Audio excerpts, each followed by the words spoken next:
The morning sun over Coronado was mercilessly bright, the kind of light that made the ocean beyond the training field shimmer like liquid steel.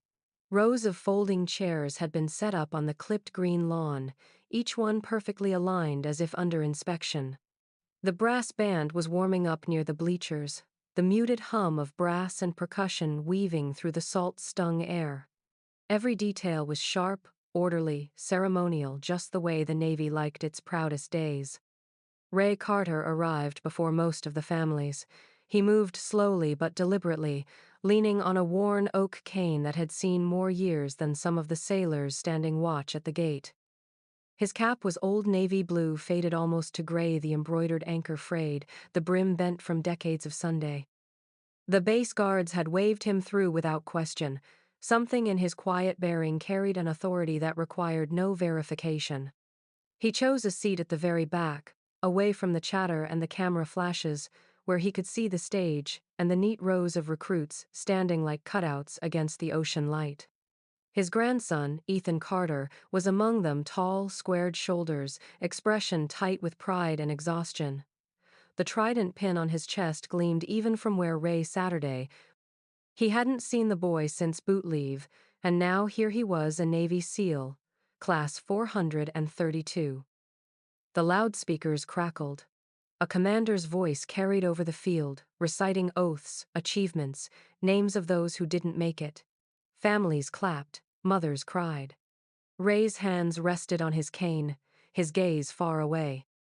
Every word of the speeches seemed to dissolve into the wind, replaced by the echo of another voice, decades gone, the bark of an instructor in Da Nang, the crack of distant gunfire, the roar of the sea against a rubber raft in black water. He could still smell it sometimes, cordite and diesel and salt. He could still feel the ghost weight of the men who hadn't come back. Every salute on that parade ground hit him like a heartbeat out of rhythm. He had worn the same uniform once, crisp and proud, until time traded his steel for silence. When the ceremony reached the pinning portion, Captain Elias Ward, the commanding officer of Naval Special Warfare Group 1, took the stage. He was tall, sharp-cut, with that calm confidence particular to men who had survived fire and learned to make it look effortless. The applause quieted as he began to move down the line of graduates, shaking hands, pinning tridents to uniforms, murmuring a few private words to each man. Ray watched him idly at first, not really seeing him until, for a moment, the captain's eyes swept over the crowd. Their gazes met, fleetingly, and Ward almost moved on. But then Ray shifted slightly in his seat, adjusting his sleeve against the heat. The motion revealed an old tattoo, half hidden by time and sun, a *** trident entwined with 5 ghostly marks, ***, ink that had long since bled into the skin. It was faded, but its design was unmistakable to those who knew what they were looking at. Ward froze mid-step. His hand, reaching for the next pin, stalled in the air. Something flickered behind his eyes, disbelief first, then recognition, then a cold ripple of awe. He blinked once, as if trying to clear a mirage, but the tattoo didn't vanish. The crowd continued clapping, unaware. The brass band struck up another triumphant chord, but for Ward, the sound seemed to mute into a low hum. He was staring at a fragment of history that wasn't supposed to exist anymore. A mark belonging to a unit struck from every record, whispered only in the oldest corners of BUD divided by S-lore. Ray noticed the captain's sudden stillness. Their eyes met again across the field, and for a long, suspended second, neither of them looked away. The young officer's jaw tightened. The old sailor's expression stayed calm, impassive, almost gentle. Then, slowly, Ray tugged his sleeve back down, covering the tattoo as though closing a door. He leaned back in his chair, the faintest hint of a knowing smile on his weathered face. Captain Ward turned away, but the precision of the ceremony faltered. His next handshake missed its timing by half a beat. Something unseen had shifted in the air, a quiet current of reverence, or maybe unease. The bright day suddenly seemed sharper, the shadows shorter. No one else noticed the tremor in the captain's composure, or the way his gaze kept drifting toward the back row, but Ray Carter did. He had seen that look before the moment. A man realized he was standing in the presence of something older, deeper, and far more dangerous than he'd ever been trained to understand. The reception tent was alive with noise, laughter, clinking glasses, the shuffle of boots on canvas flooring. A warm coastal breeze drifted through the open sides, carrying the scent of sea salt and sunscreen. The graduates were easy to spot, still in their dress whites, tridents gleaming against the crisp fabric. Their shoulders squared with that fragile mix of exhaustion and invincibility that only came from earning something the world would never truly understand. Captain Elias Ward stood near the center of it all, a practiced smile fixed on his face as he exchanged polite words with local officials and a congressman who insisted on shaking hands twice. He laughed at the right moments, nodded where expected, but his mind was elsewhere. He kept scanning the crowd, eyes restless, searching for something or someone he couldn't stop seeing. The image of that tattoo burned in his thoughts like a brand, a trident intertwined with 5 faint marks, the ink faded almost to smoke. It wasn't possible. It shouldn't exist. The ghosts were a myth, a story whispered in the far corners of the teams, the kind of tale told during the lonelier hours of deployment, 5 men who went where no one else could, and didn't come back. Officially, they had never existed at all.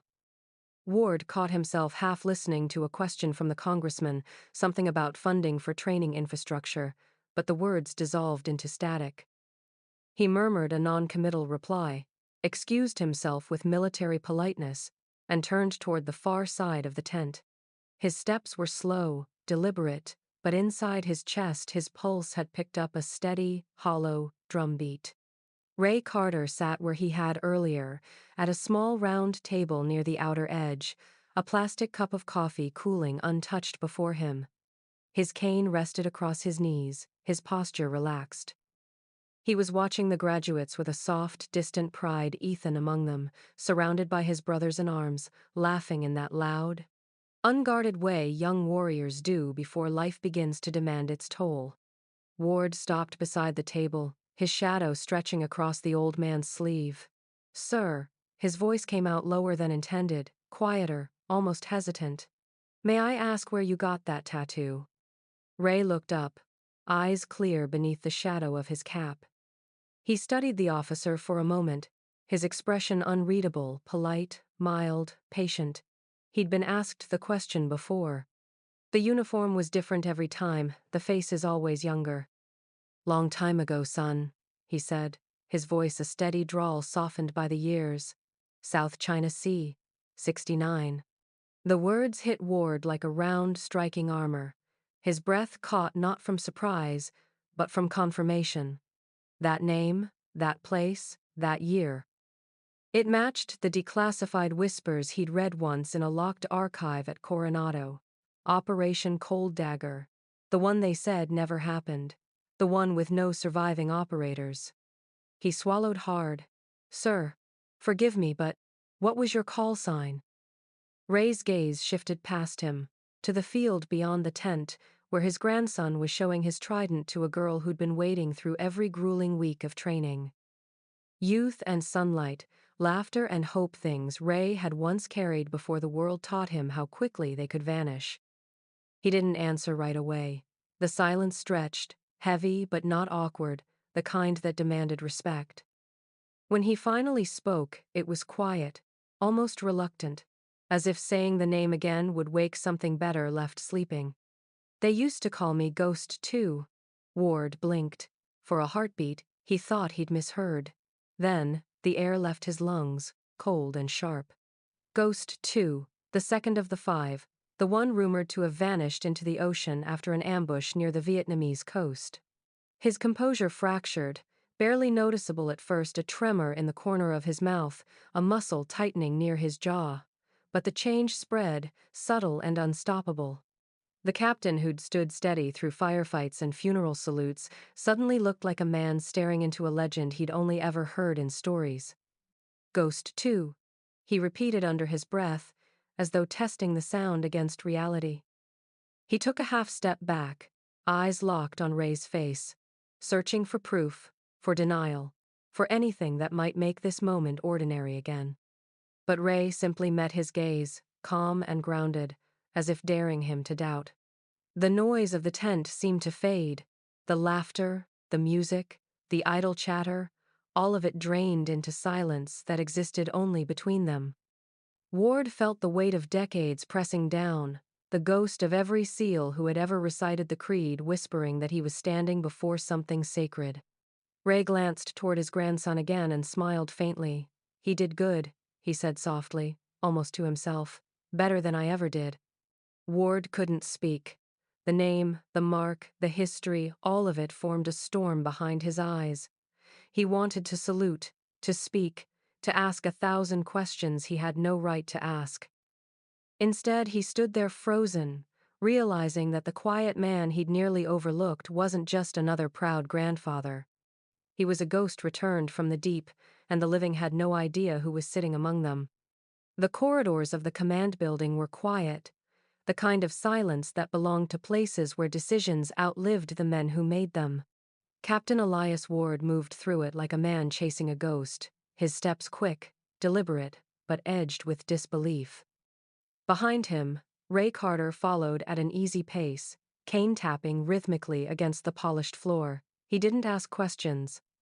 He'd been in enough command buildings in his life to know that explanations came when they were meant to, and silence was sometimes the only safe companion. Ward swiped his badge, and the secure door hissed open. The office beyond was large, but sparsely decorated government gray walls, a single flag behind the desk, a shelf lined with shadow boxes and photographs. The faint hum of an air conditioner filled the space between heartbeats.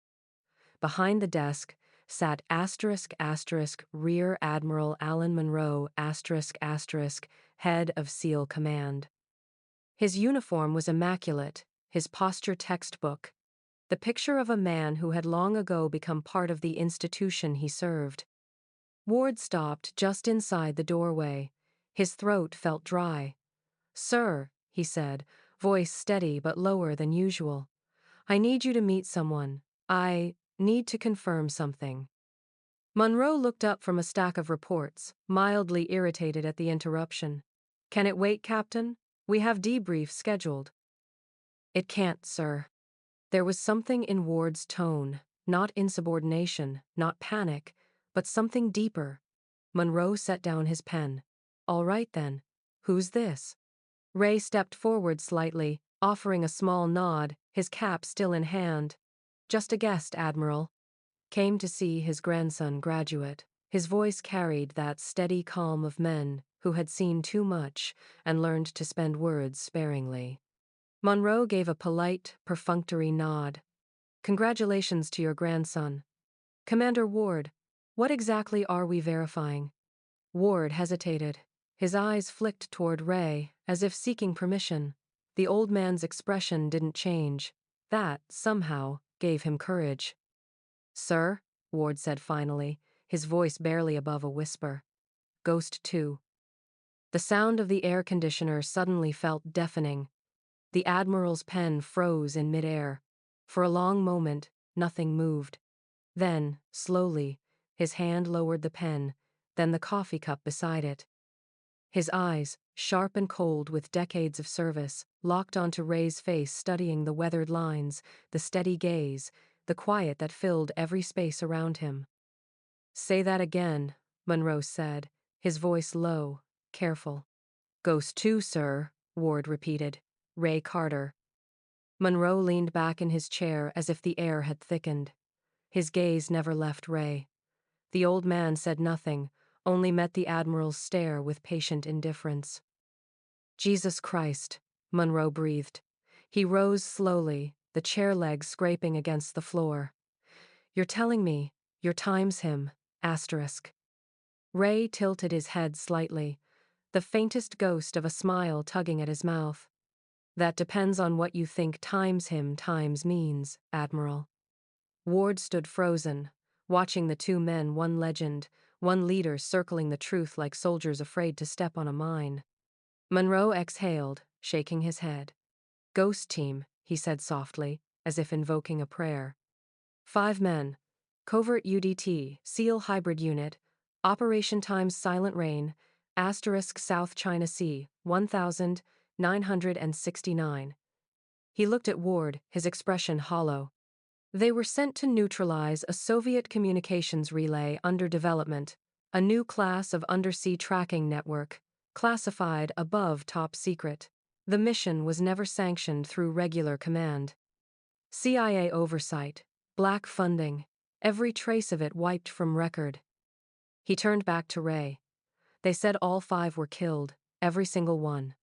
Ray's cane tapped once on the floor, deliberate, unhurried. 4 were, he said simply. The Admiral swallowed. And the 5th? Ray's eyes flicked toward the window, where sunlight cut thin through the blinds. The 5th walked out, barely. Ward could feel the air leave the room. The story, the one every operator whispered about late in training, the one no one dared to confirm, was standing before them in denim and a faded hat. Monroe's hands trembled slightly as he moved toward the shelf. He pulled down a framed photo, a black and white image of 5 young men in wet suits, faces obscured by shadows. This photo was confiscated from the archives, he said quietly. We were told it was symbolic, a fabrication for morale.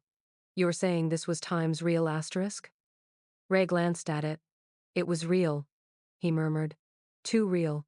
We went in quiet, came out quieter. Monroe stared at him, and for the first time in decades, the Admiral's voice faltered. You changed the course of naval intelligence, and no one even knew your name. Ray gave a small shrug. Didn't do it for the name. He leaned forward slightly, his tone soft but steady. You don't come back from something like that for medals, Admiral. You come back because somebody has to. The Admiral nodded slowly, his throat tight.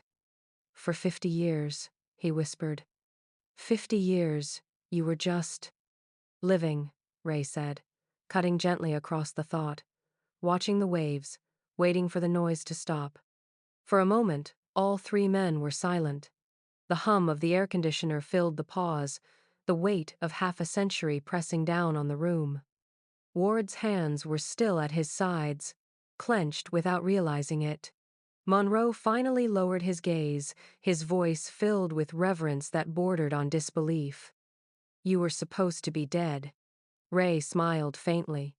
Supposed to be, he said, but life had other orders. And in that small, sterile office, surrounded by the insignia of men who came after him, the ghosts of the past finally stood accounted for. The sun was beginning its slow descent over Coronado, washing the base in molten gold. The sea beyond the training field glimmered like hammered brass, and the air had taken on that heavy, reverent stillness that came just before evening. The graduation stands were mostly empty now, families drifting away, laughter carried off by the wind, but a quiet hum had begun to ripple through those who remained. Something was happening, something unscripted. Captain Ward stood at attention near the center of the parade ground, his jaw tight, his heart still unsteady from the revelation that had unfolded hours earlier. Admiral Monroe was beside him, the shadow of awe still clinging to his normally unshakable composure. A few dozen officers and instructors had gathered, and word was spreading faster than protocol could contain it. Asterisk, asterisk. One of the ghosts had returned. Asterisk, asterisk. The recruits' newly pinned SEALs, barely out of their 20s, lined up instinctively, their earlier celebration replaced by an almost sacred quiet. No one had told them to stand at attention, but they did, shoulders squared, boots firm in the sand-lined grass. The sunset burned across their faces as if the world itself had dimmed the lights to make space for what was about to happen. At the far edge of the field, Ray Carter stood with his grandson, Ethan. The boy, no, the man still wore his dress whites, the gold trident gleaming against his chest, but his expression was changed. The pride was still there, but now it was tempered by something deeper, heavier. the dawning realization that the quiet old man who'd sat in the back of his graduation was more than family. He was legend. Ray's hat was in his hand, his cane planted lightly in the dirt. The evening wind tugged gently at his sleeves. He looked tired now, but not frail. The kind of tired that came from decades of silence finally being broken. Monroe stepped forward, stopping a few feet from him. His voice carried across the parade ground steady, deep, and edged with the emotion of a man who had spent a lifetime honoring names he thought were long gone. 56 years ago, he began, a seal was lost in the shadows of history. His name was written only in whispers, his story told in training halls as a myth, a warning, and an ideal. Tonight, we stand corrected. He paused, his throat working against the weight of the moment. Chief Petty Officer Raymond Carter, Ghost 2, welcome home. For a breath, the world seemed to hold still. Then, as one, every man on the field graduates, instructors, senior officers, and the admiral himself, asterisk asterisk, snapped to attention, asterisk asterisk. The sound was sharp, like a single crack of thunder rolling across the sea. Dozens of hands rose to brows in perfect unison. A forest of salutes, backlit by the bleeding Sunday. Ray's chest rose and fell once. His fingers trembled slightly as he lifted his own hand to return the salute. Slow, deliberate, steady as the tide. His eyes glistened, catching the last streaks of gold from the horizon. For a long moment, no one moved. Even the wind seemed to hold its breath. Ethan stood beside him, watching, barely able to swallow the lump in his throat. He didn't need to speak. Everything his grandfather had ever been, everything he'd never said was there, painted across the glowing sky and the silent reverence of warriors. When Ray finally lowered his hand, the world exhaled. The men dropped their salutes together, but no one left their formation. Monroe approached, offering his hand not as a superior officer, but as a man greeting another who had carried more than anyone could comprehend. Ray took it gently. "Didn't think I'd ever hear that name again," he said quietly. Monroe's voice broke around the edges. "Some names never die, Chief. They just wait to be spoken by the right generation." Ray looked toward his grandson, who stood straighter than he ever had before. A faint smile ghosted across the old sailor's lips. "Proud of you, kid," he said, his voice cracking just enough to let the years slip through. The flag above them snapped in the cooling wind, its shadow stretching long across the ground. The last light of day caught the edge of Ray's sleeve, revealing the faded tattoo once more, the trident, intertwined with 5 ghostly marks.